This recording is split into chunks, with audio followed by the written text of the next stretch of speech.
Sally Rooney, Shigozi Obiyama, Julia Armfield, Akwaeke Emezi. Did you know they all had books coming out later this year? I'll discuss those 4 books and 49 other books coming soon. I've done a bunch of research, but look, let's face it, when it comes to new release books, it's very hard to be thorough, and my research has some holes in it. So do us a favour, if I don't mention a book that you're looking forward to, let us all know in the comments section. Now I'm going to go through these books in the order of release date. Now release dates move and differ in different locations. If you're watching this video, you probably read books, at least I hope you do, so you probably know how it is. I'm going to start with books released on the 1st of May, which I know means these books have already been released, but I didn't know they even existed. Safe Haven by Shikhandri Chandran, the new novel from the Miles Franklin award-winning author of Chai Time at Cinnamon Gardens. It was a beautiful evening. The wind gathered speed, lifting the frangipanis from the grove behind him, pink and yellow petals defying gravity. Beyond the trees, hidden by the foliage and rows of towering palm trees, the detention centre slept fitfully in the heavy summer heat. The palms blocked the ocean gusts that now swelled around him, filling his lungs with the taste of temple flowers and salt. It reminded him of home. He took a deep breath, stepped off the escarpment, and felt the red sand rush up towards him. After arriving in Australia seeking asylum, Finner dedicated himself to aiding the refugees held in the detention centre at Port Camden, a remote island outpost. Appalled by the mistreatment of those in custody, Finner speaks out to the media about the poor conditions within the facilities. As a result, she is arrested, taken from her home in a small country town of Hastings, and threatened with deportation. When a security officer dies under suspicious circumstances, Lucky, a special investigator, arrives to uncover the truth. Her mystery is tied to Finner's fate, and the secret of the detention centre will divide the town and the nation. Safe Haven is about displacement and seeking refuge, but ultimately it is a story about finding home and the lengths you'll go to find safety and love. I mean, if that is not a fitting story in the current political environment in Australia, what is? Asylum seekers are brutally mistreated by our government and have been brutally mistreated by every government Australia has had, and it doesn't matter whether we have our progressives or our conservatives in power. Our governments are just assholes. Coming on the 14th of May is Rednecks by Taylor Brown, a historic drama based on the Battle of the Blair Mountains, pitting a multi-ethnic army of 10,000 coal miners against mine owners, state militia, and the US state government in the largest labour uprising in American history. Rednecks is a tour de force, big canvas historical novel that dramatises the 1920 to 1921 events of the West Virginia mine wars. From the Mantowan Massacre through to the Battle of Blair Mountain, the largest armed conflict on American soil since the Civil War, when some 1 million rounds were fired, bombs were dropped on Appalachia, and the term redneck would come to have an unexpected origin story. Brimming with the high-stakes drama of America's buried history, Rednecks tells a powerful story of rebellion against oppression in a land where coal companies use violence and intimidation to keep miners from organisation. Doc Mu Malana, a Lebanese-American doctor inspired by the author's own great-grandfather, toils amid the blood and injustice of the mining camp when Frank Huggam, a black World War I veteran and coal miner, takes dramatic steps to lead a miners' revolt with a band of fellow veterans. Doc Mu risks his life and career to treat the wounded and sick miners, while Frank's grandmother, Beulah, fights her own battle to save her home and grandson. Real-life historical figures burn bright among the hills.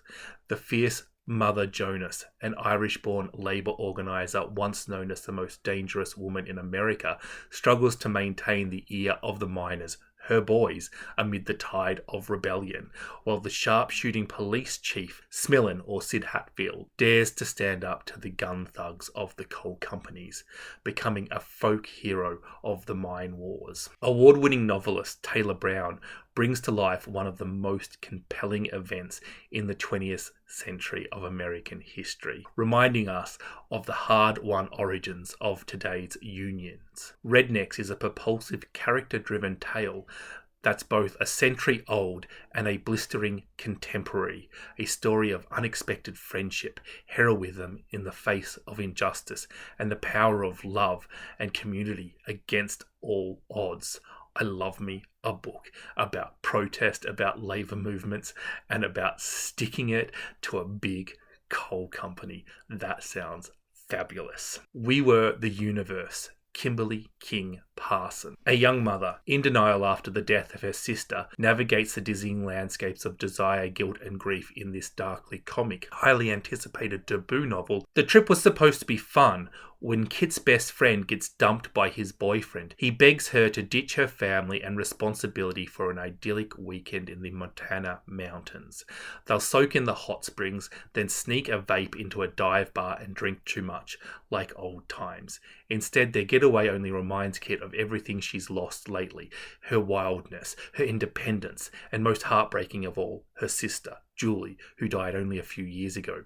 When she returns to the Dallas suburbs, Kit tries to settle in her routine, long afternoons spent caring for her irrepressible daughter, going on therapist-advised dates with her concerned husband, and reluctantly taking her mother's phone call. But in the secret recesses of Kit's mind, she reminisces about the band she used to be in and how they'd go out to the desert after shows and drop acid. She's imagining an impossible threesome with her kid's pretty gymnast teacher and the cool playground mum. Keyed into everything that might distract her from surface pain, Kit spirals.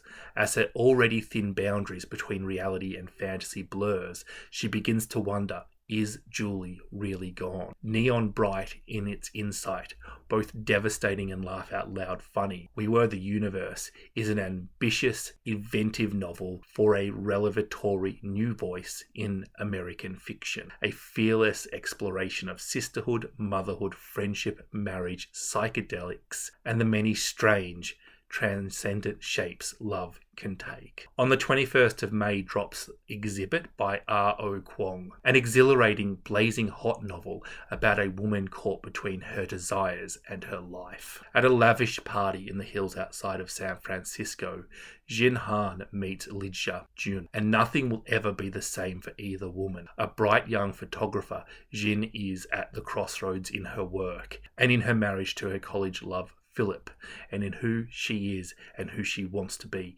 Lydia is an alluring, injured, world-class ballerina on hiatus from her ballet company under mysterious circumstances.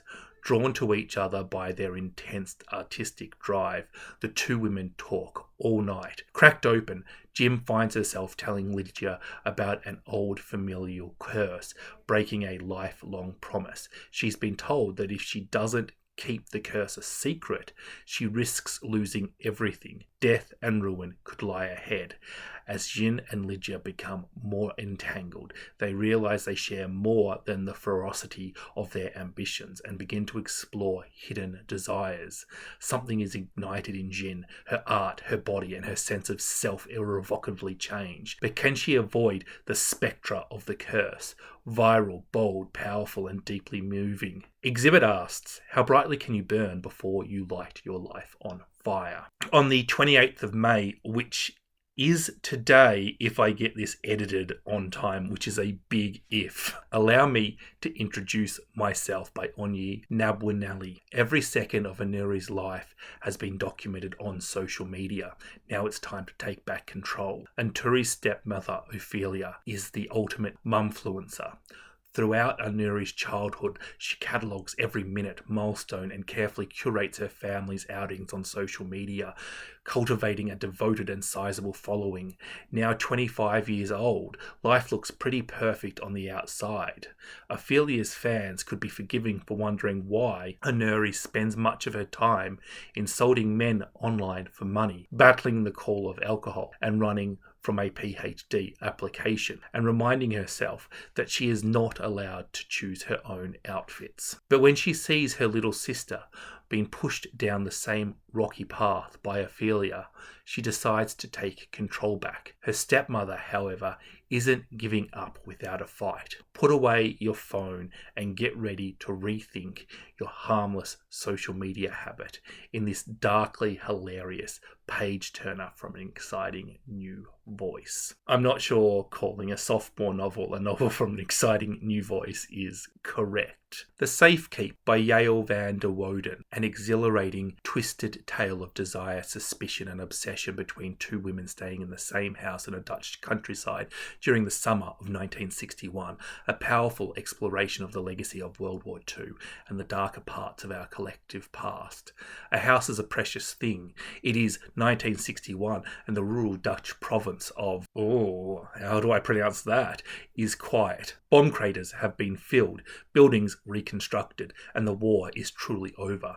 Living alone in her late mother's country home, Isabel knows her life is as it should be, led by routine and discipline. But all is upended when her brother Louis brings his graceless new girlfriend Eva, leaving her at Isabel's doorstep as a guest to stay for the season. Eva is Isabel's antithesis. She sleeps late, walks loudly through the house, and touches things that she shouldn't. In response, Isabel develops a fury-fueled obsession, and when things start disappearing around the house, a spoon, a knife, a bowl, Isabella's suspicions begin to spiral. In the sweltering peak of summer, Isabel's paranoia gives way to infatuation, leading to a discovery that unravels all Isabella has ever known. The war might not be well and truly over after all, and neither Eva nor the house in which they live are what they seem. Mysterious, sophisticated, sensual, and infused with intrigue, atmosphere, and sex. The Safekeep is a brilliantly plotted and provocative taboo novel you won't soon forget. Doesn't that sound curious? Heartseeds by Kate Kuramink. I saw my mother for a long time after she died. I would see her out of windows or of the corner of my eyes. Always in the periphery, always a dim blur, but unmistakably my mother. The harness skating through every line and flicker. Charlotte or Lot and Ellen or Nellie are sisters who were once so close a Venn diagram of the two of them would have formed a perfect circle, but a great deal has changed since their mother's death years before. Clever, beautiful, gentle Lot has been unfailingly dutiful. Basically a disaster of an older sister for the much younger Nellie, still haunted by their mother in their early 30s. When the pair meet at a silent retreat in a strange old house in the Tasmanian countryside, the spectres of memories are unleashed. Heartsease is a sad, sly, and darkly comic story about the weight of grief and the ways in which family cleave to us.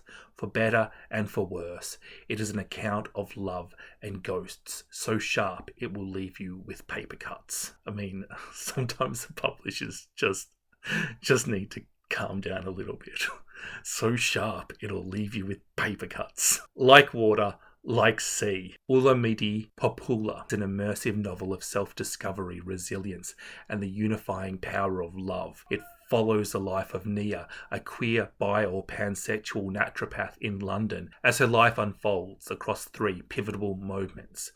Spanning from her 28th year to the life-altering realization at the age of 50. At the heart of this gripping narrative lies Nia's profound encounter with grief, a decade after the devastating loss of her sister, who tragically succumbed to suicide while battling with cyclothymia, a similar mental illness that her mother battled with. Nia's world is forever transformed as she grapples with the pain of her sister's passing. Nia embarks on the poignant self-exploration, revealing grief as the ultimate manifestation of love, forever shaping our very being. Coming on the 30th of May is A Person and a Prayer by Amama Kalaya, an immensely moving, lyrical and often funny novel about a family whose story of migration from Kenya and India to England is told over 3 separate days across 6 decades.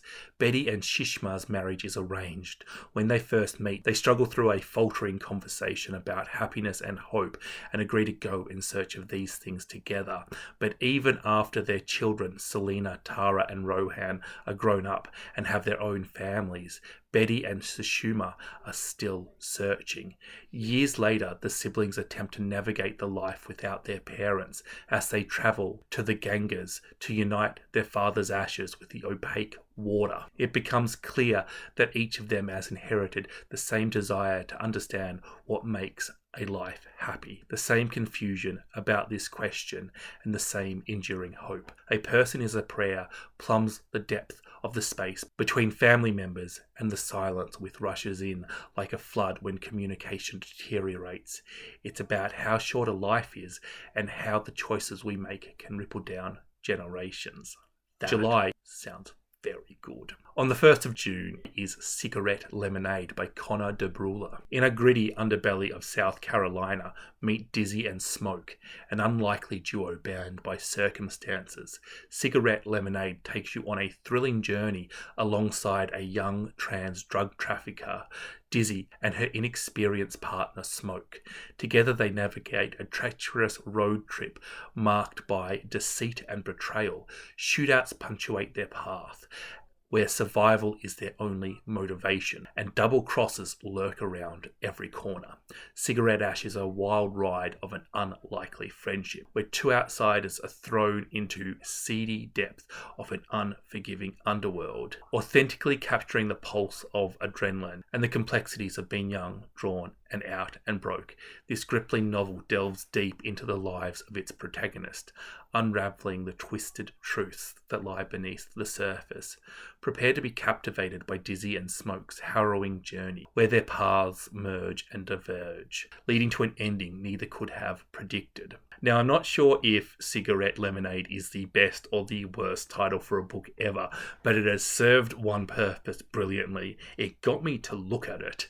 This is a novella. It has quite a small page commitment, and that means I'm very likely to read it. Coming on the 4th of June is The Road to the Country by Shigozi Obiyama. At first the vision is grainy, like something seen through wet glass, but slowly it clears, and there appears the figure of a man. When Kunle's younger brother disappears as his country explodes in civil war, Kunle must set out an impossible rescue mission. Set in Nigeria in the late 1960s, The Road to the Country is an epic story of a shy, bookish student haunted by a long-held guilt and shame who must go to war to free himself.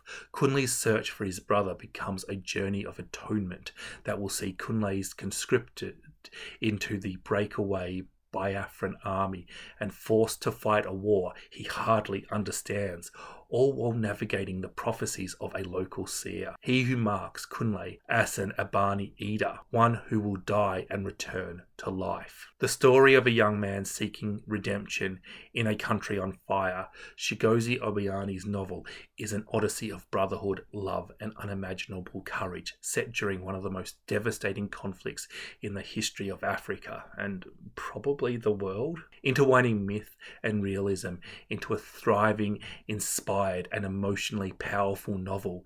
The Road to the Country is Shigozi Obiyama's masterpiece. This is the man who wrote An Orchestra of Minorities, a book that combines pretty heavy literary techniques that were done amazingly with sublime storytelling and an emotional gut punch that will make you feel a very complex combination of sad and angry at the same time.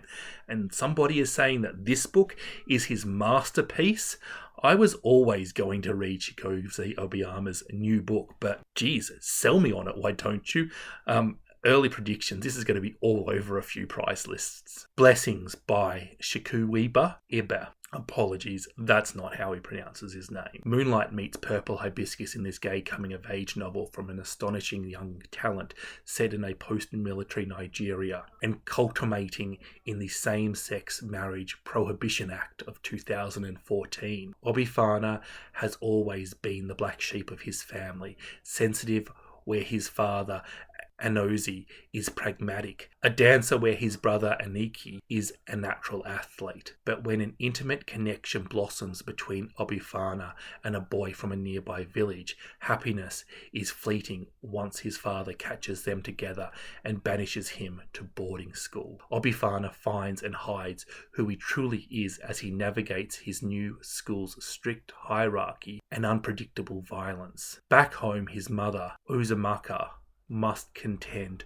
with the absence of her beloved son, her husband's cryptic reasons for sending him away, and the hard truths that they've all been hiding. As Nigeria teeters on the brink of criminalizing same-sex relationships, Obifama's life, or the life he wants to live, becomes even further out of reach and more dangerous than it ever was before. Told from alternating perspectives of Obifana and Mother, Blessing is an elegant and exquisite moving story that asks how to live freely in a country that forbids one's truest self, and the love that can flourish in spite of it all. The Future Was Colour by Patrick Nathan, a dazzling novel about making art desires, and the inextricable link between the personal and the political set against a decadent post-war Los Angeles. George is a Hungarian immigrant working as a studio backwriting monster movies in 1950s Los Angeles. He must navigate the McCarthy-era studio system filled with possible communists and spies, the life of closeted men along Sunset Boulevard, the inability of an era to dissemble love from persecution and guilt. When a famous actress named Madeline offers George a writing residency at her estate in Malibu to work on the political writing he cares most deeply about, his world changes dramatically. Soon it's drinks by the pool every night, pleasure in every direction, and Madeline carrying him like an ornament in a class post-war LA society ordinarily hidden from men like him. What his lifestyle hides behind, aside from the monsters on the screen, are the monsters dwelling closer to home. His endless bacchanalia covers a gnawing hole, sheltered wide of the horrors of war they thought they left behind. Beneath his newfound relationship lies the pernicious force of the American political project,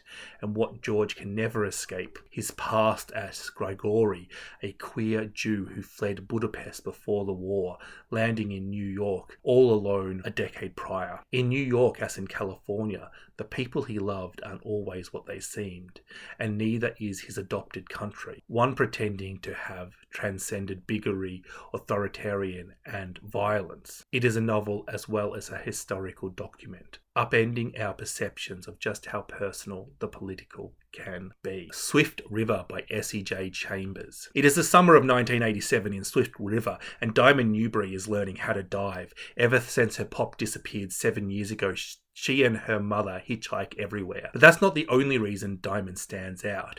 She's teased relentlessly about her weight and the fact that since Pop's been gone, she is the only black person in all of Swift River.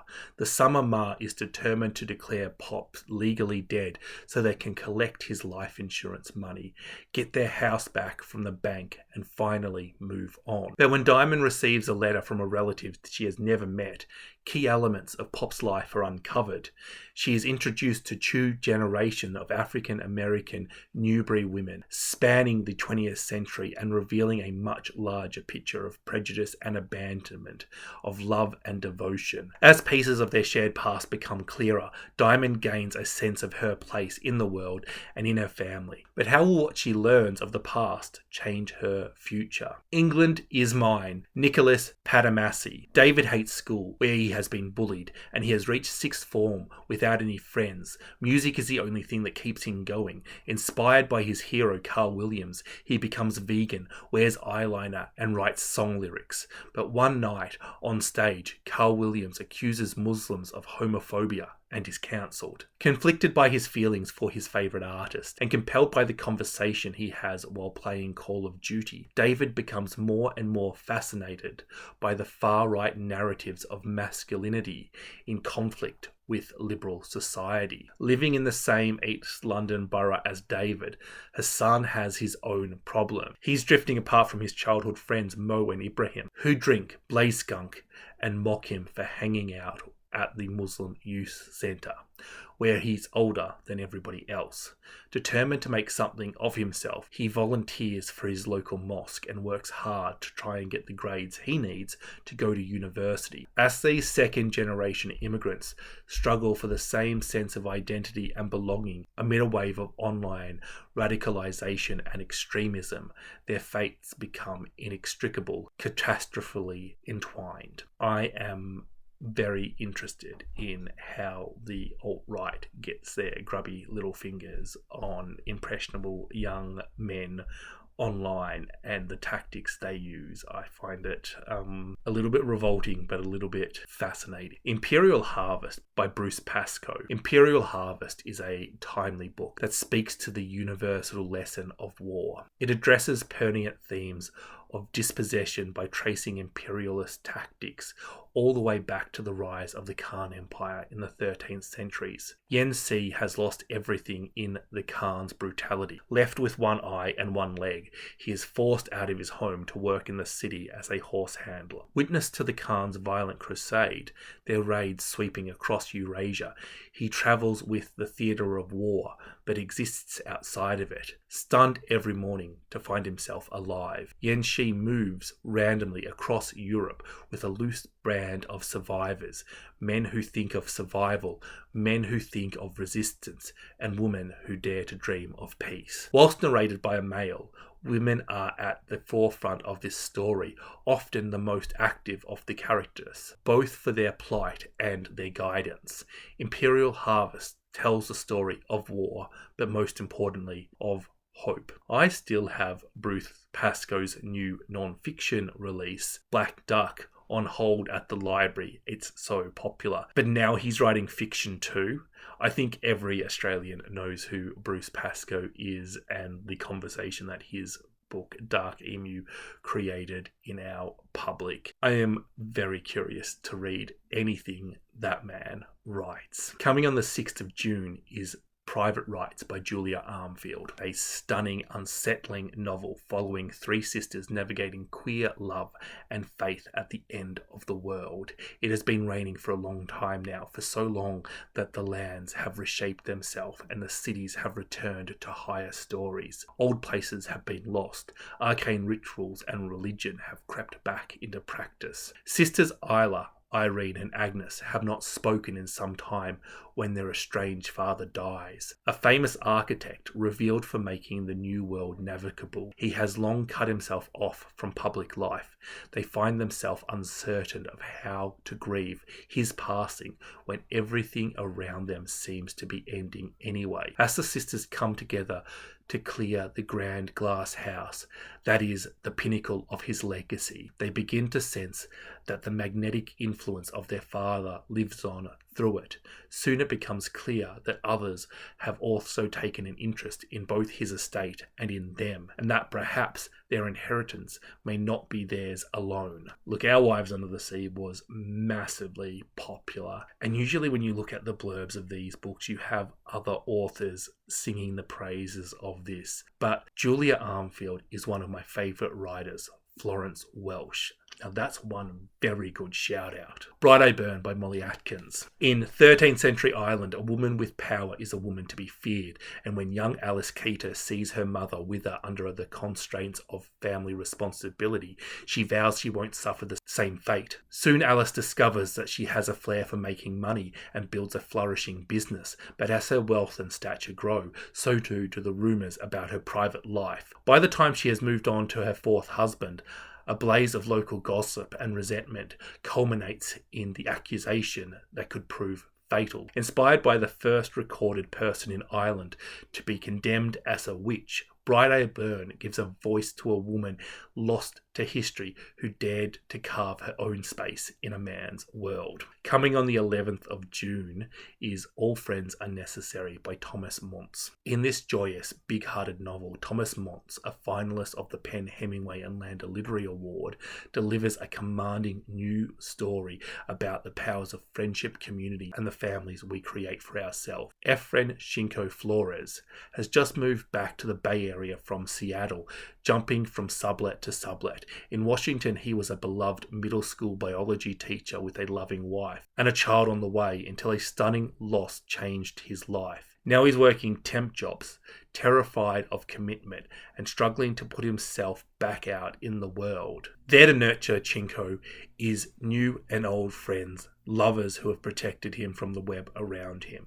Closest to him are Metal Matt, a red-haired metalhead with a soft spot for Courtney Love, and a rangy dog named Sabbath. And Mike and Kay, a couple whose literary edge is matched only by the success of their secret OnlyFans account. As Chinko begins to date more men and women and to open himself up to love, his bonds with other people grow, both rich and profound. Like a fern blooming in the wake of a forest fire, new life comes after even the most devastating upheaval. With gorgeous, heart-rending details and a seemingly infinite catalogue of tender, unexpected interaction, Thomas Moynes has created a striking mosaic of desire and belonging that will appeal to fans of Garth Greenwell and Patricia Lockwood. An anthem to both queer and platonic love and friendships. All friendships are necessary, entices the wonder of friendships and the joy of giving yourself up to the essential forces of community. Coming on the 13th of June is Determination by Tawif's Khan. Jamila Shah is 29 and exhausted, an immigrant solicitor tasked with running the Precious family law firm. Jamila is prone to being woken up in the middle of the night by frantic phone calls from clients on the cusp of deportation. Working under the shadow of the government's hostile environment, she constantly prays and hopes that their determination will result in her clients being allowed to stay. With no times for friends, family, or even herself, never mind a needy partner, Jamila's life feels hectic and out of control. Then a breakdown of sorts forces her to seek change, to pursue her own happiness while navigating the endless expectations that the world seems to have of her, and still committing herself to a career devoted to helping others. In this polyphonic, assured and character-driven debut, we meet the staff of Shah & Co. solicitors, who themselves arrived in the UK not long ago, and the clients more recently arrived, who are made to jump through hoops to create a life for themselves while trying to achieve some semblance of normality. Scaffolding by Laura Elkin. The story of two couples who live in the same apartment in the northeast of Paris, almost 50 years apart.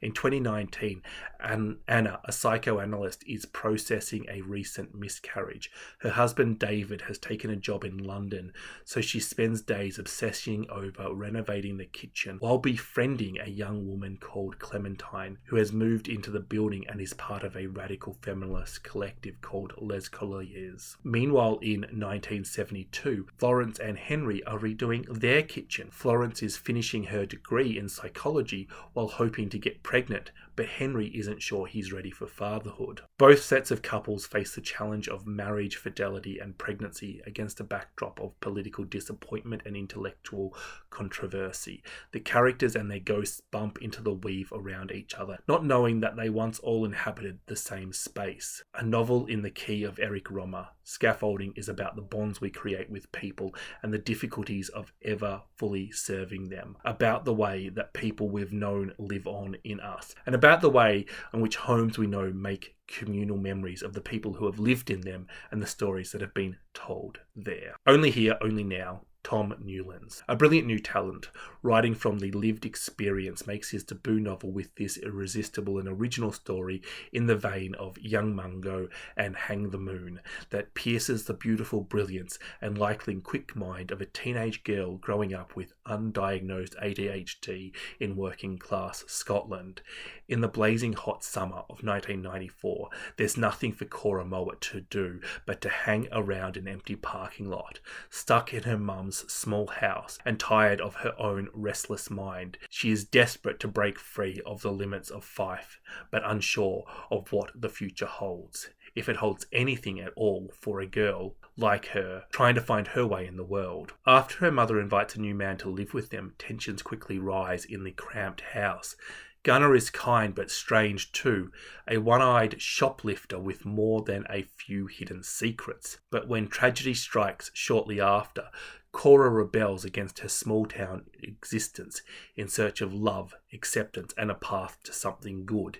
If only she can learn to navigate her grief and everything she thinks she knows about who she is and what she might be capable of, she may finally find the way forward. In this extraordinary debut, drawn from experience but written with righteous imagination, Tom Newlands explores a teenage girl's coming of age in post-industrial Scotland and what it means to yearn for a life that feels out of reach.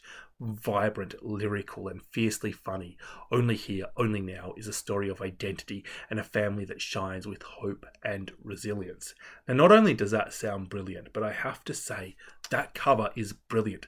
That's how you do a cover, people. Because, look, as far as graphic design goes, it's fine. But before I read the description, I looked at that cover and I thought, Scottish working class struggles. I don't know why, I don't know how, but whoever designed it, bravo. Coming on the 18th of June, Little Rot by Kwon Amazie. A thrilling new novel from the best-selling award-winning Kwon Amazie about 5 friends trying to outrun and outmatch a powerful underground world. One weekend, the elite underbelly of a Nigerian city, a breakup that starts a spiral, a party that goes awry, a tangled web of sex and lies and corruption leaves no one unscathed. Little Rot is a whirling journey through the city's dark side, told through the eyes of 5 people, each determined to run from the twisted powers out to destroy them. Amy and Kalu are a long-time couple who have just split when Kalu, reeling from his loss, visits a sex party hosted by his best friend Ahmed.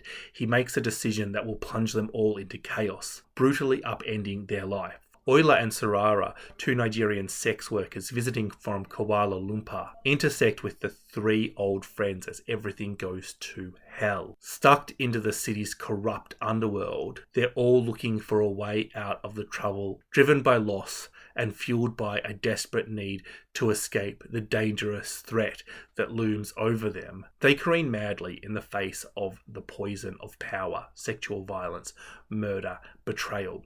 Little Rot tests how far these 5 will go to save each other or themselves when confronted by evil, culminating in a shattering denouncement. With each creation, Kwon Amazie shows their genius as a storyteller, as a visionary force who has created a thrilling tale of sex, power, and deviance in Little Rot. You won't be able to look away. Look, I love Amazie, and I don't care about the description. To be honest, that description sounds pretty horrible, but I will read anything that Amazie writes. Of the current authors producing books, I think the only author I would be more excited to read a new book from than Amazie is Ruth Lezecki. They are truly a god of the literary world. Both figuratively and literally a god. Sandwich by Catherine Newman, the story of a family summer vacation full of secret lunch and learning to let go. For the past 2 decades, Rocky has looked forward to her family's yearly escape to Cape Cod. Their humble beach town rental has been the site of sweet memories, sunny days, great meals, and messes of all, emotional, material, and thanks to the cottage's ancient plumbing, septic too. This year's vacation, with Rocky sandwiched between her half-grown kids and fully aged parents, promises to be just as delightful as summers past. Except perhaps for Rocky's hormonal bouts of rage and melancholia. Hello, menopause. Her body is changing, her life is too, and then a change of events sends Rocky into the past, revealing both the tenderness and sorrow of a handful of long ago summers.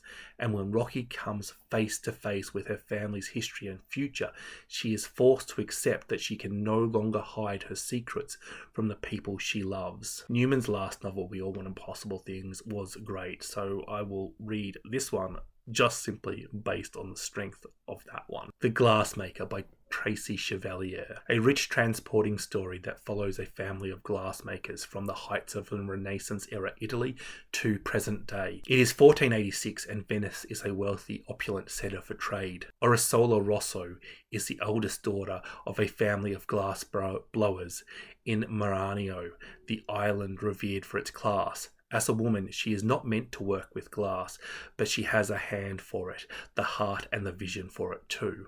When her father dies, she teaches herself to make beads in secret, and her work supports the Rosso's family fortune. Skipping like a stone through the centuries, in a Venice where time moves as slowly as molten glass, we follow Orsola and her family as they live through creative triumph and heartbreaking loss, from a plague devastating Venice to continental soldiers stripping its palizzos bare, from the domination of Murano and its maestro to the transformation of the city of trade into the city of tourism. In every era, the Romasso women ensure that their work and their bonds endure. Now, if you're wondering who Tracy Chevalier is, if you're wondering why that name sounds so familiar, it is because she wrote The Girl with the Pearl Earring 25 years ago. Coming on the 25th of June is The Lion's Den by Iris Mwanza.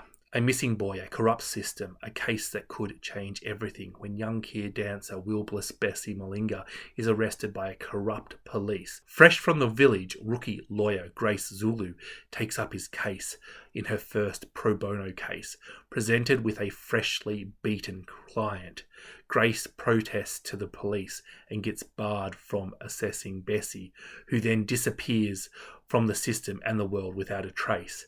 As she fights for justice for Bessie, Grace must navigate a dangerous world of corrupt politicians, traditional beliefs, and deep-seated homophobia, with the help of former freedom fighters and the head of her law firm, who rallying for one of the last fights as AIDS takes its toll on him. Grace brings together a coalition of unions, students, and political oppositions to take on the corrupt administration of President Kayanda. But will justice prevail in the face of such overwhelming odds? The Lion's Den is a gripping and enduring novel that will keep you on the edge of your seat from beginning to end, with unforgettable characters and a thrilling plot. Iris Mwanza has announced herself as a major new talent in fiction. These letters end in tears. Mushi Tiji Xavier. Set in a country where being gay is punishable by law, These Letters End in Tears is a heart-wrenching, forbidden love story of a Christian girl with a deviant heart and a Muslim girl leading a double life. Bessim noticed Fatima for the first time on the soccer field, muscular and focused. She is the only woman playing and seems completely at ease. When Fatima chases a rogue ball in her direction, Bessim freezes, memorized by the athlete's charm and beauty. One playful wink from Fatima and Bessim knows that her life will never be the same. In Cameroon, a country where same-sex relationships are punishable by law, the odds are stacked against Bessim and Fatima from the start, and when Fatima's older brother, a staunch Muslim, finds out about their affair, he intervenes by physically assaulting them, an incident that precedes a police raid at the only gay bar in town. After spending days in jail, Fatima goes missing without a trace, and Bessim is left with only rumours of her whereabouts. Has Fatima been sentenced to an unknown prison? Has she been banished from her community, or married off as some have suggested?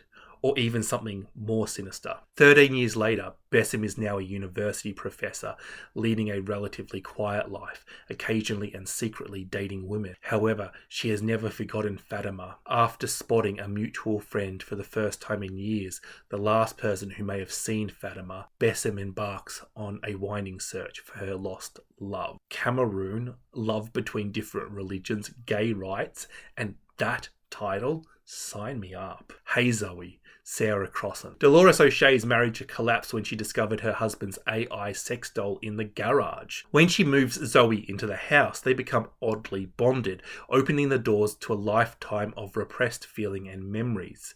Darkly funny and endlessly sharp, Hey Zoe is a propulsive story of love, family and trauma in our tech-buffered age of alienation, as strange as it is familiar. 43-year-old Dolores O'Shea is logical, organised and prepared to handle whatever comes her way. She keeps up with her job and housework, takes care of her mentally declining mother and remains close to her old friends and her younger sister who moves to New York. Though her marriage with David an anesthesiologist isn't what it used to be, nothing can quite prepare Dolores for Zoe, a $8,000 AI sex doll that David has secretly purchased and stuffed away in his garage.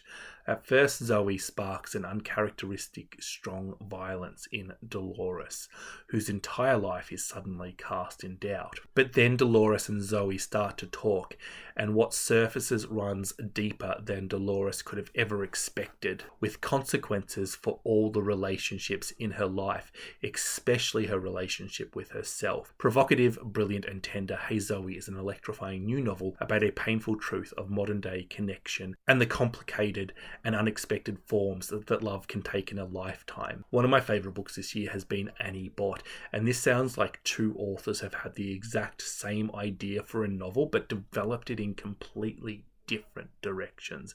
I can't wait to see what Hey Zoe has going on. Please Stop Trying to Leave Me by Alana Saab, a debut novel about love, family, queerness, and losing your mind in a modern world, marks the arrival of a truly original, haunting voice in fiction who will make you laugh, cry, and scream, all in the same breath. In the midst of God sending her signs through Instagram and Spotify, telling her to break up with her girlfriend, 27-year-old Norma meets a new therapist and decides she really needs to write again. With only one story left to finish her collection, Norma is desperate for a should she leave her girlfriend in order to finish her manuscript. When her new therapist diagnoses her with depersonalization derealism disorder, Norma insists she doesn't have it. It's just oblivion. The things that started happening to her when she was just 2.5. Haunted by SSRI side effects, her girlfriend's kindness, and her father's incessant calls, and a world that is becoming less hazingly fictional by the day, Norma has never felt crazier.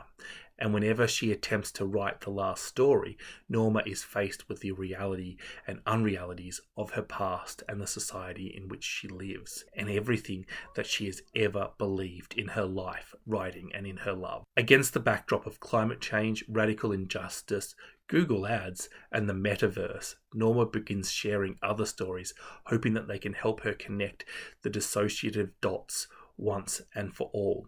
Maybe it's crazy not to be crazy in a place like this, and in the midst of all is Norma's girlfriend, who may well be an answer in Norma's search for meaning. Told alternatively through Norma's barely fictional fiction and through her crackling stream of consciousness, Please Stop Trying to Leave Me is an honest, comedic, horrifying, and heart-wrenching story about existing in today's world, challenging all that we have taught about the distance between fiction and reality, sanity and insanity, mental illness and healing. The Liquid Eye of a Moon. Uchina awoke. A masterful debut breaks the silence about a hidden and dangerous contemporary caste system. 15-year-old Dimpapa dreams of the day his father will be made village head. He will return to school and maybe even go to university. His mother will no longer have to break her back foraging wild food to sell at market, and they will have money to build a tomb to his auntie Oki. And his family's status as Ohama, the lowest Igbo caste, won't matter anymore. But when his father is passed over for a younger man, breaking tradition,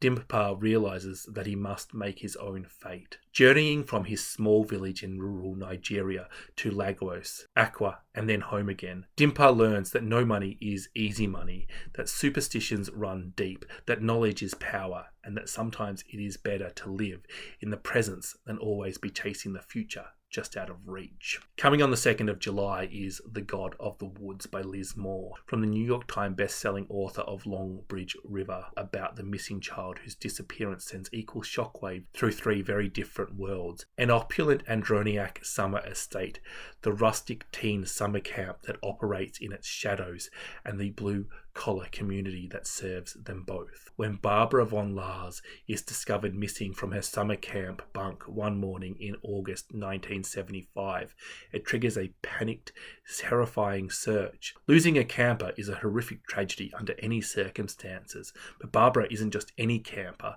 She is the daughter of the wealthy family that owns the camp, as well as the opulent nearby estate and most of the lands in sight. And this isn't the first time a Van Laar's child has disappeared. Barbara's older brother also went missing 16 years ago, never to be found. How could this happen again? Liz Moore weaves a rich textured drama, both emotional and nuanced, propelled by a double-barreled mystery, chasing down the layered secret of the Van Laar's family and the community working in the shadows.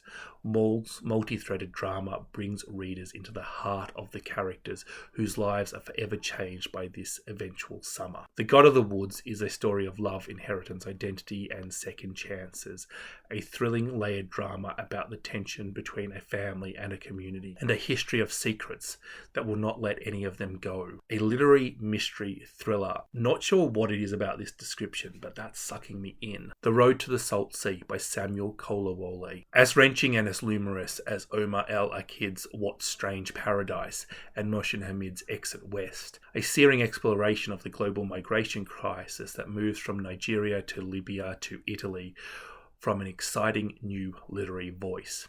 Abel God works for low pay at a 4-star hotel where he must flash his toothpaste white smile for wealthy guests. When he's not tending to the hotel's overprivileged clientele, he muses over self-help books and draws his life lessons from a game of chess. But Abel's ordinary life is upended when his early morning room service orders lead him to interfere with Akudo, a sex worker involved with a powerful but dangerous hotel guest. Suddenly caught in a web of violence, guilt, and fear, Abel must run to save himself, a journey that leads him into the desert with a group of drug-addled migrants headed by a charismatic religious leader calling himself Ben 10. The traveller's dream of reaching Europe and a new life in a better place is shattered when they fall prey to human traffickers, suffer starvation, and find themselves on the precipice of death, fighting for their lives and their freedom. As Abel God moves into the treacherous unknown, his consciousness becomes focused on survival and the foundations of his beliefs. His ideals about betterment and salvation are forever altered, suspenseful, incisive, and illuminating. The Road to the Salt Sea is a story of family, fate, religion, survival, and the failures of Nigeria's class system. I wish descriptions wouldn't compare books to other books. It's cheap, and I don't really want to read a B-grade Mohsin Hamid. I'm not saying Samuel Kolawole is a B-grade Mohsin Hamid. I'm really just calling the publisher an idiot. On the 4th of July is I Will Crash by Rebecca Watson. It was a peace offering. I knew that. You don't appear on somebody's doorstep uninvited saying, all right, unless you want to make amends. It has been 6 years since Rosa last saw her brother, 6 years since they last spoke, 6 years since they last fought, 6 years since she gave up on having a brother. She since spent that time carefully not thinking about him, not remembering their childhood, not mentioning those stories even to people she loves. Now the distance she has so carefully put between them has collapsed. Can she find a way to make peace, to forgive, to be forgiven, when the past she worked so hard to contain threatened to spill over into the present? From the acclaimed author of Little Scratch, this is a moving, powerful, honest novel about how we love, how we grieve, and how we forgive. Coming on the 9th of July is Grown Women by Sahari Johnson. In this stunning debut novel, 4 generations of complex Black women contend with motherhood and daughterhood, generational trauma, and the deeply ingrained tensions and wounds that divide them as they redefine happiness and healing for themselves. Erudite Evelyn, her cynical daughter Charlotte, and Charlotte's optimistic daughter Karina see the world very differently. Though they love each other deeply, it's no wonder that their personalities often clash, but their conflicts go deeper than run-of-the-mill disagreement. Here there is deep, dark resentment for the past. When Karina gives birth to her own daughter Camille, the beautiful, intelligent little girl offers the trio of mothers something they all needed: hope, joy, and the opportunity to reconcile. They decide to work together to raise their collective daughter with the tenderness and empathy they missed in their own relationships. Yet despite their best intentions, they cannot agree on what that means. After Camille eventually leaves her mother and grandmother in rural Tennessee for a more cosmopolitan life in Washington, D.C. with her great-grandmother, it is unclear whether this complex and self-contained girl will thrive or be overwhelmed by the fear and dreams of the 3 generations she carries. As she grows into the gutsy young woman, Camille must decide for herself what happiness will look like. In masterful, elegant prose, Sahari Johnson has created a rich and moving portrait of a Black woman's life today. I know nothing about this author, but that sounds like a fantastic book. Anyone's Ghost by August Thompson. An extraordinary debut novel in which the transforming love and friendship between two men during one unforgettable teenage summer in rural New England haunts them into adulthood. It took 3 car crashes to kill Jake. Theron Davis Eldon is there for the first 2. The summer in which they meet in a rural New Hampshire, when he's 15 and anxious, and when Jake's 17, a natural, and then 6 years later in New York City, those 2 short, ecstatic, painful nights that change both their lives forever, the end of the dreams and the longing for the dreams, and the dreams itself, all at once. Theron is not there for the 3rd car crash, and yet their story contains so much joy and the glorious, stupid simplicity of a boyhood joke, the deviation of insecurity, the way a great song can distill a universe, the limits of what we can know about each other, the mysterious purpose, ungrasping fault lines between yourself and the person you love better than yourself, a beautiful toxic elixir of need, hope and want. Coming on the 18th of July, The Trouble with Mrs. Montgomery Hearst by Katie Lumsden. 1841, Mr. Montgomery Hearst of Radcliffe Park is getting married, to the great consternation of the county of Wickenshire. He is not marrying the daughter of an earl, but an impoverished widow of 3 children who nobody has ever heard of. Society is both appalled and intrigued. Nobody is more curious than Mr. Ashpoint, a wealthy local brewer, who had hoped Mr. Hearst might choose his daughter Amelia as his bride. Only Amelia has no interest in marrying Mr. Hearst, or indeed in marrying at all. Mr. Hearst's marriage kicks off a series of events as it becomes clear his business is everyone's but his own. I love a book about class, and this one sounds like it may be a little bit tongue-in-cheek, not too serious, and something that we can have a good chuckle at. Katie's last book was so much fun, and I'm sure this one will be very enjoyable too. On the 30th of July is We Burn Daylight by Brett Anthony Johnston. Waco, Texas, 1993. People from all walks of life have arrived to follow the Lamb's gospel, signing over savings and pensions, selling their homes and shedding marriages.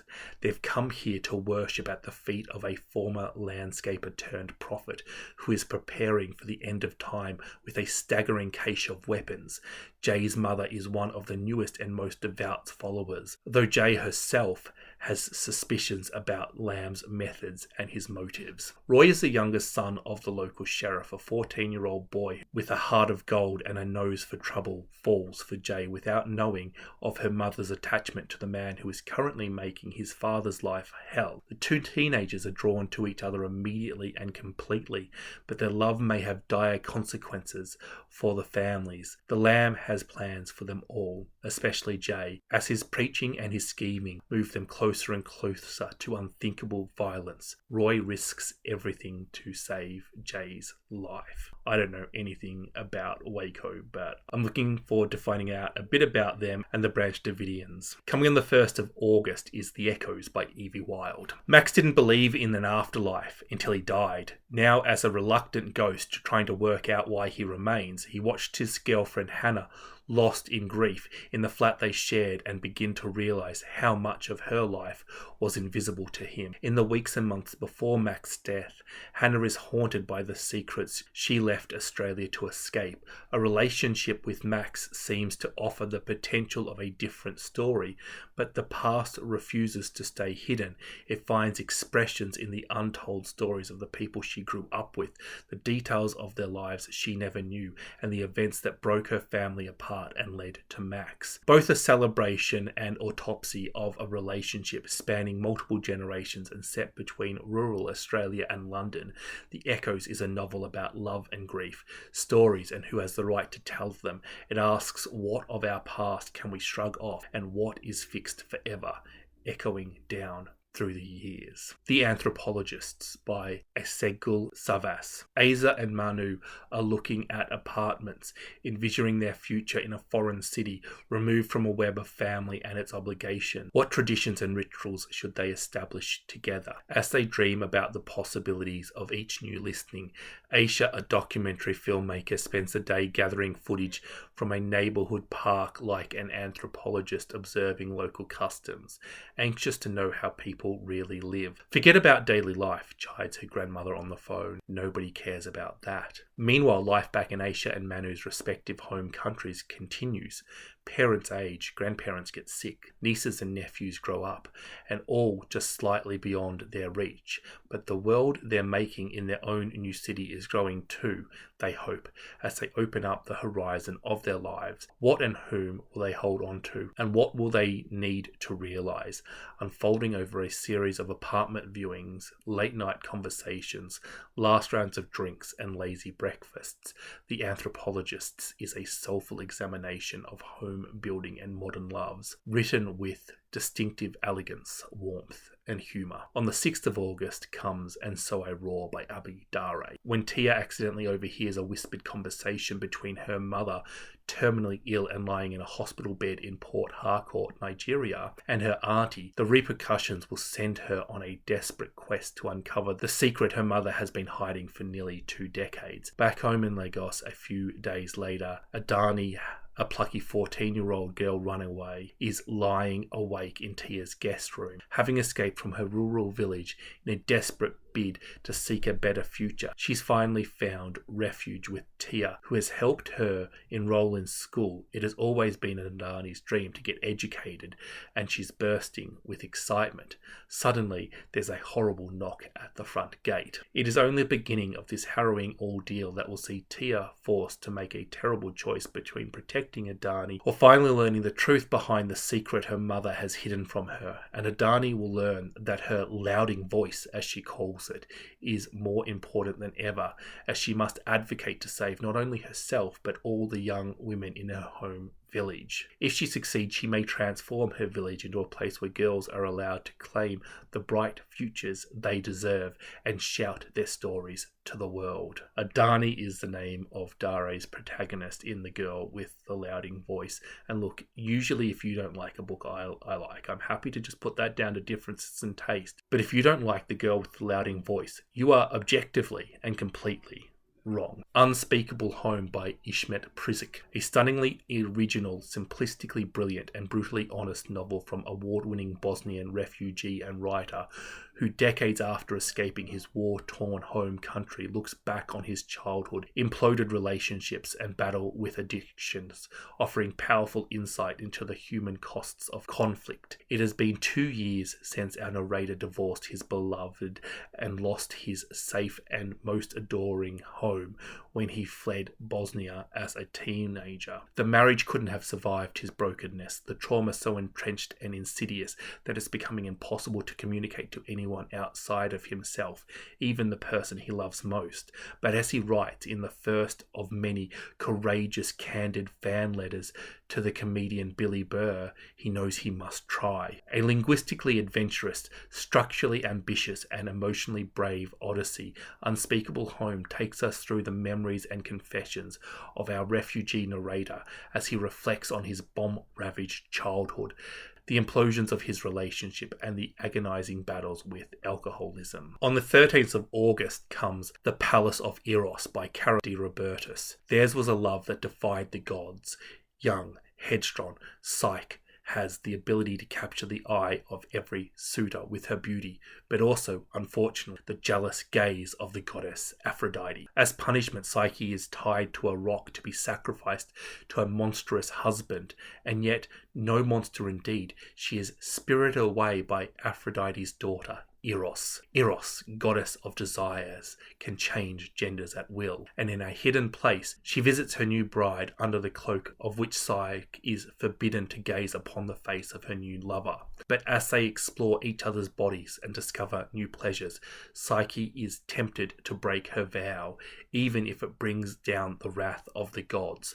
A glorious, archaic, seductive retelling of the myth of Psyche and Eros. Groundbreakingly gender fluid and hugely enjoyable, this is a masterpiece from Cara de Robertis. If you haven't read de Robertis yet, please do so. They are brilliant. I have to be honest, that description sounds like something I don't want to read, except that it is written by De Robertis. How to Leave the House, Nathan Newman. It's Nat West's last day before he leaves for university, and there's only one thing on his mind, the deeply embarrassing package he ordered to his house, which hasn't arrived yet. He won't leave town without it. Any alternative is too distressing to consider. This is the story of 24 hours in the life of Nat West and his small-town odyssey in pursuit of the missing package, and yet it is also the story of a middle-aged dentist who dreams of being a respected artist, but the only thing he can seem to paint is the human mouth. And it is the story of a tortured Iman involved in a quasi-romantic entanglement with the local vicar,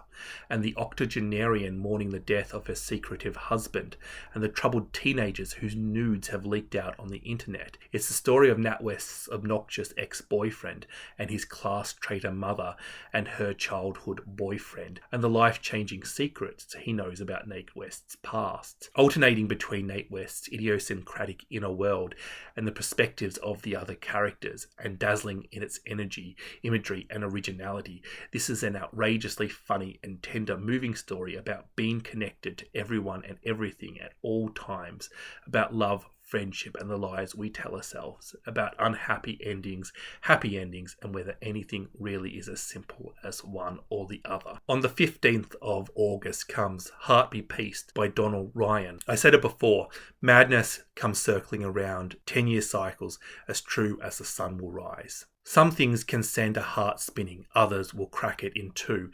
It is a small town in rural Ireland. The local police have withered the storm of economic collapse and are looking towards the future. The jobs are back, the drama of the past seemingly lulled, and although the town bears the marks of its history, new stories are unfolding. But a flesh menace is creeping around the lakeshore and the lanes of the town, and the peace of the community is about to be shattered in an unimaginable way. Young people are being drawn towards the promise of fast money, while the generations above them tries to push back the tides of an enemy no one can touch. A stunning lyrical novel told in 21 voices. Heart Be at Peace can be read independently or as a companion to Donald Ryan's multiple award-winning novel, The Spinning Heart, voted the Irish Book of the Decade. Coming on the 9th of September, A Mouthful of Salt by Reem Gaffar. The Nile brought them life, but the Nile was not their friend. A small farming village in North Sudan wakes up one morning to the news that a little boy has drowned. Soon after, the animals die of a mysterious illness, and the date garden catches fire and burns to the ground. The villagers whisper of a sorceress who dwells at the foot of the mountain. It is the dry season. The men have to go places. The women have work to do.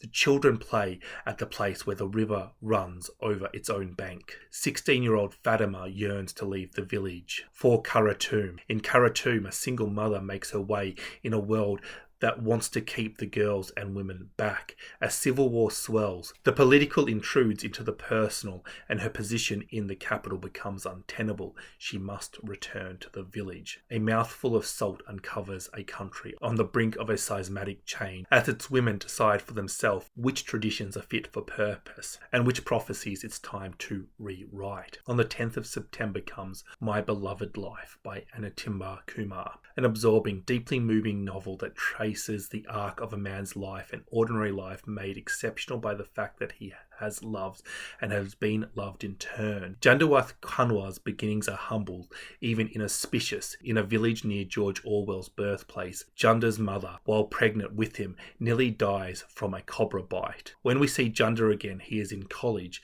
meeting the Sherpa who first summited Everest, and wondering what it means to be modern. And his life skates between the mythical and the mundane.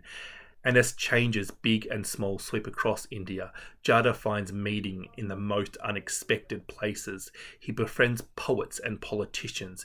He becomes a historian, and he has a daughter, Jugna, a television journalist with a career in the United States, whose own story recasts the past in a new light. Piercing, fleet-footed, and undeniably resonant, this is a novel from a singularly gifted writer about how we tell stories and write, and how individuals play a counterpoint to a big movement, how no single life is without consequences. Kumar's last novel was an incredible blend of current events with novel writings that somehow manages to compare and contrast Modi and Trump. He has such an interesting brain. Olive Days by Jessica Elshaviva Emerson.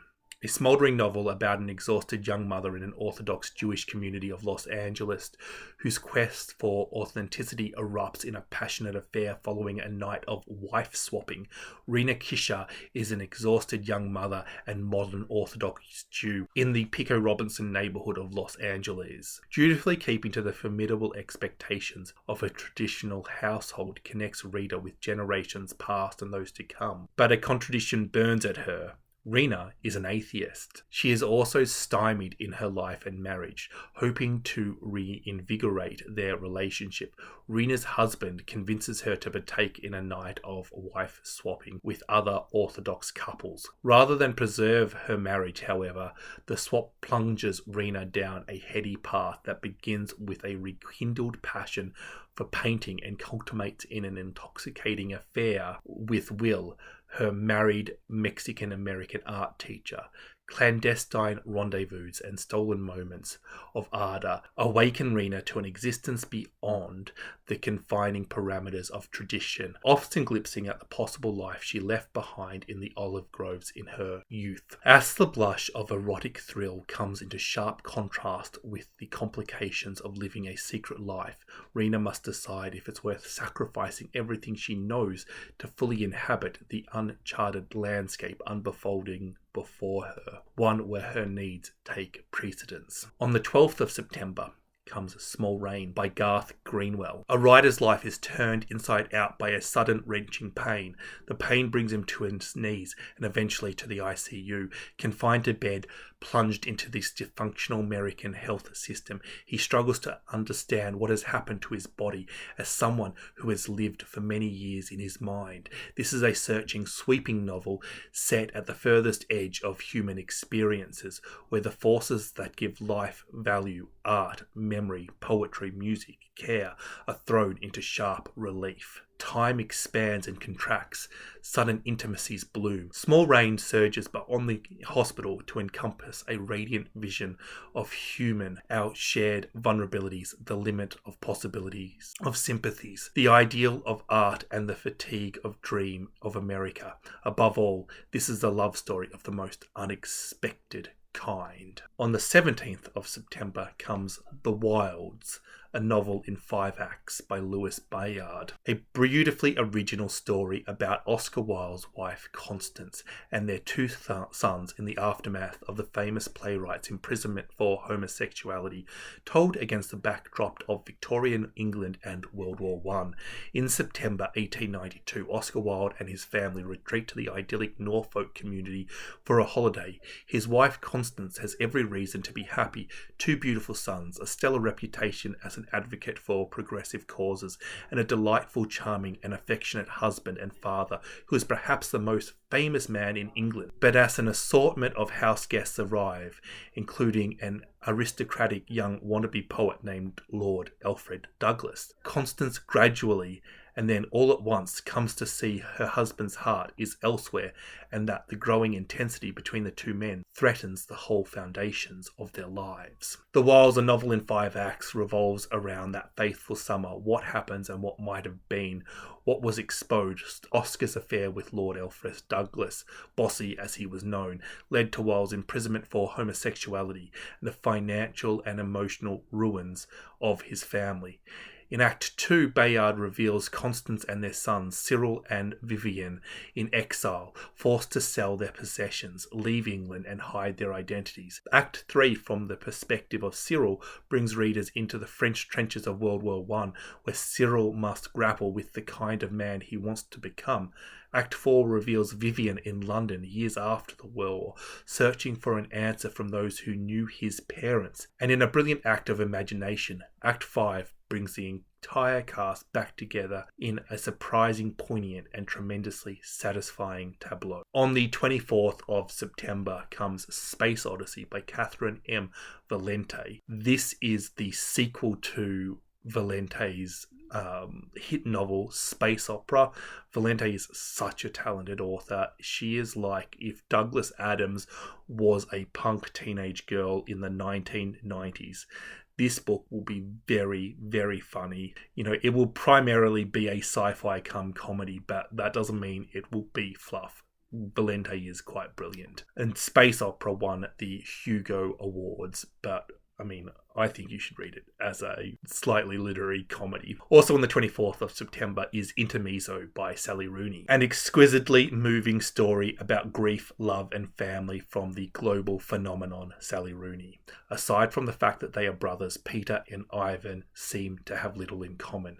Peter is a Dublin lawyer in his 30s, successful, competent and apparently unassailable, but in the wake of their father's death, he's medicating himself to sleep and struggling to maintain his relationship with two very different women. His enduring first love, Sylvia, and Naomi, a college student for whom life is one big long joke. Ivan is a 22-year-old competitive chess player. He has always seen himself as socially awkward, a loner, the antithesis of his glib older brother.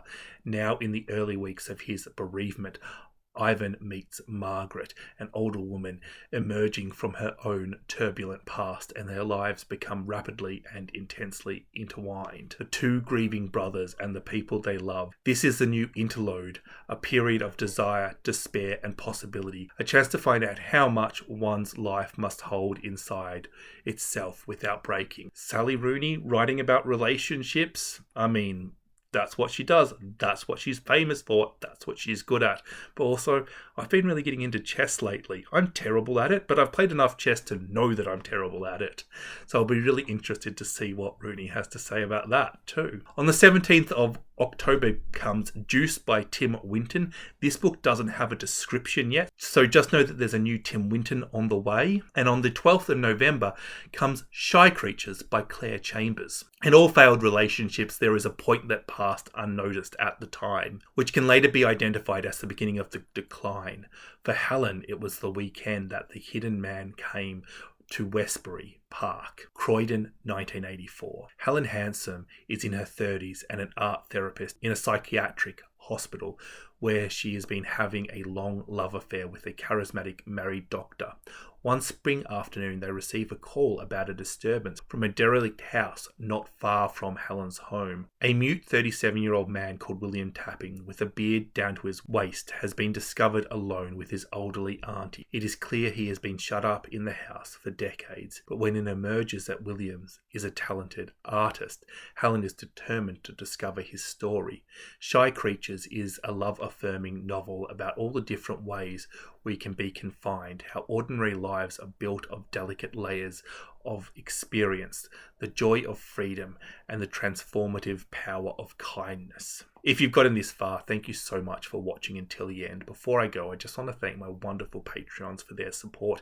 You are all amazing people. If you want to support this channel, please consider joining us. And obviously, liking this video and subscribing to this channel helps too. Bye-bye. His endless...